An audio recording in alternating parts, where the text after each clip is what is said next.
Welcome to U.S. Defense Line Channel. A record number of successes from Ukraine came in a row.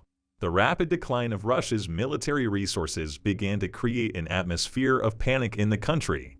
Donetsk and Lyman fronts witnessed Russia's greatest defeats. Ukrainian Air Force does not include Russian military equipment in the country's skies. Ukrainian ground forces are doing everything so that neither Russian soldiers nor their equipment are allowed on the territory of the country. Fate of countries will change even more after breaking news. Course of the war is shifting to another dimension. Other day, 300 Russian military groups were neutralized near Mayorsk, preparing for offensive operations.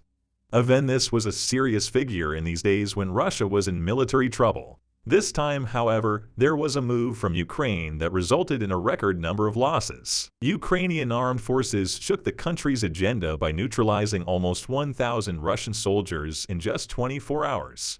Problems of military incompetence erupt in Moscow. Ukrainian forces reported that they neutralized 950 Russian soldiers with the right moves they took in one day. Moreover, it was announced that Russia suffered the greatest losses at the Lyman and Donetsk fronts. These areas have become critical fronts where Moscow's major defeats have occurred. The defeats in these regions caused the tension on the Russian side to increase, and steps were taken for radical changes. First of all, as you know, it was reported that after the Western and Eastern commanders were dismissed and other names were appointed, Colonel General Alexander Lapin, the commander of the Central Military District, was dismissed this time. Thereupon, the dismissal of this name made us think that Kadyrov's influence in the war might be more than expected. However, this situation can lead to the deterioration of relations between leaders at any time, because it is thought that the Russian leader also intervened in the war quite a lot.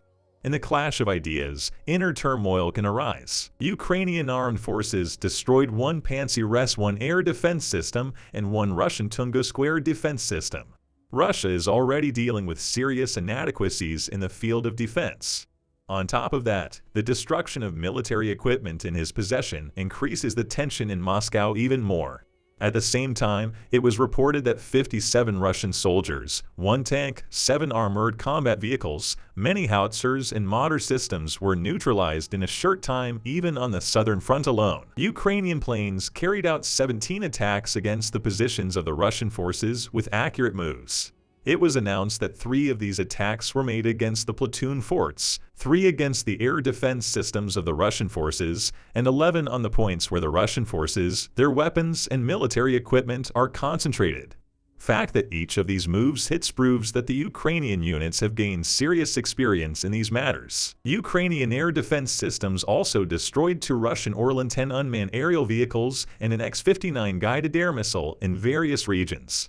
Such destructions prove the achievements of Ukrainian units in the field of air defense. At the same time, Ukraine's rocket and artillery units struck 2 more ammunition depots, an anti-aircraft missile launcher, 4 areas where Russian forces, their weapons and military equipment, and 6 critical military installations. All this was done in order to ensure the end of the existence of Russian military equipment on the territory of the country. In response to these moves, it was announced that the Russian forces carried out more than 29 attacks with 7 airstrikes, 5 missile attacks, and multiple launch rocket systems. Russian forces also launched attacks on more than 15 locations, notably the Novo-Alexandrivka area on the Kherson front and the Siversk and Slovyansk areas on the Donetsk front. These fronts are known to be very important. Kherson is a key region in the south, while Donetsk is a key region in the east. Severity of mutual attacks on both fronts increases with the moves made. On many fronts, the Ukrainian troops proved their superior success, pushing the Russian troops quite hard. However, the fact that Russia is carrying out these attacks, especially against infrastructures, compels many countries, especially Ukraine, to react. Russia has been subjected to sanctions many times as it has not been successful in such attacks and only damaged the regions. However, this does not put an end to his critical attacks. On the contrary, whenever it is defeated, it turns directly to infrastructures for many reasons. This makes it very difficult for the Russian armies to achieve success. It may even be out of necessity for Russia, which has difficulty in managing its army, to carry out airstrikes against infrastructures. because, as it is known, the problems of military administration in Moscow are increasing day by day. Explosions in Sevastopol caused many events to develop one after another. It was reported that the Ukrainian army hit the Russian military naval base in the region. It was also stated that this naval base and Russian ships were hit for the first time by the active use of unmanned naval vehicles in a war environment. After these explosions, he made remarkable statements about Russia's grain agreement. Russia announced its withdrawal from the grain agreement. Russia, citing the attacks in the Sevastopol Bay, announced that it has suspended the grain initiative carried out from the Black Sea ports. Russian Ministry of Defense claimed that the reason for the withdrawal from this grain enterprise was an attack by Ukrainian troops with the participation of British experts. Russia claimed that British experts also had fingers in the Sevastopol attack. In response, England responded. UK Ministry of Defense commented on these charges that they were inventions of epic scale. According to the reports, Russia had recently caused some problems in the grain initiative and forced the ships to wait. It was also seen that Russia used this grain initiative as a threat. For this reason, Ukrainian Foreign Minister Dmytro Kuleba asked the world countries to put pressure on Russia's attempts to prevent the expansion of the grain corridor. He also stated that he foresees possible attempts of Russia to prevent the Black Sea Grain Initiative and that Russia has found an excuse to exit this initiative. Kuleba also called out to the countries on this issue and announced that they wanted Russia's grain flow to continue as before. Regarding this issue, the European Union called on Russia to abandon its decision to withdraw from the Black Sea Grain Initiative agreement. Ukrainian leader, on the other hand, stated that Russia did not comply with the agreement and 176 ships were waiting in the grain corridor. After Moscow's decision to suspend this grain flow, Ukraine is also eagerly awaiting the responses of the European Union and Turkey. Ministry of Foreign Affairs of Ukraine emphasized that it is important for Turkey and the United Nations to give a clear message on this issue, because, as it is known, this agreement was made in Istanbul with the United Nations. At the same time, he emphasized that this suspension decision of Russia affects Asia, Latin America, and Africa. This situation may lead to the deterioration of Russia's relations with many countries. Deterioration of Russia's relations with other countries, which is currently subject to sanctions from many countries, may cause bigger problems. Ukrainian leader Zelensky also made important statements about this situation, stating that Russia's suspension decision was predictable and a strong international response to this situation was required. He also explained that the reactions should be at both the United Nations level and the G20 level. At the same time, surprising statements regarding the developments came from the Russian Ministry of Agriculture.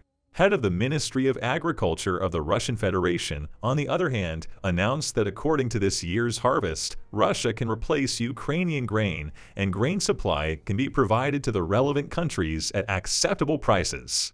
He also stated that Russia can give 500,000 tons of grain free of charge to the poorest countries and that this can be done with the participation of Turkey. With these remarkable statements of Russia, he clearly showed the reason why he left this grain initiative, which has been going on for months, as a result of an excuse. Now, the reactions from the countries and the direction of the grain flow are being wondered. In time, it is clear that every move will determine the fate of the countries. Therefore, it is very important to advance the steps taken in line with strategic goals. Decisions to be made by countries in the following processes have been a matter of curiosity. It seems very possible for Ukraine to succeed.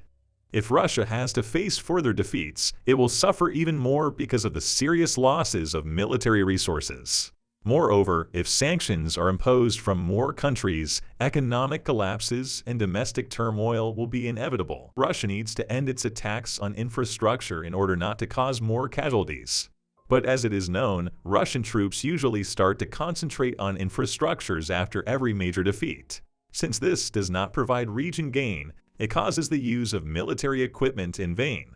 Moreover, the Ukrainian defense forces seem to have developed considerably. This situation causes many attacks of Russian military equipment to be wasted, significantly reducing the attack power on the Russian side.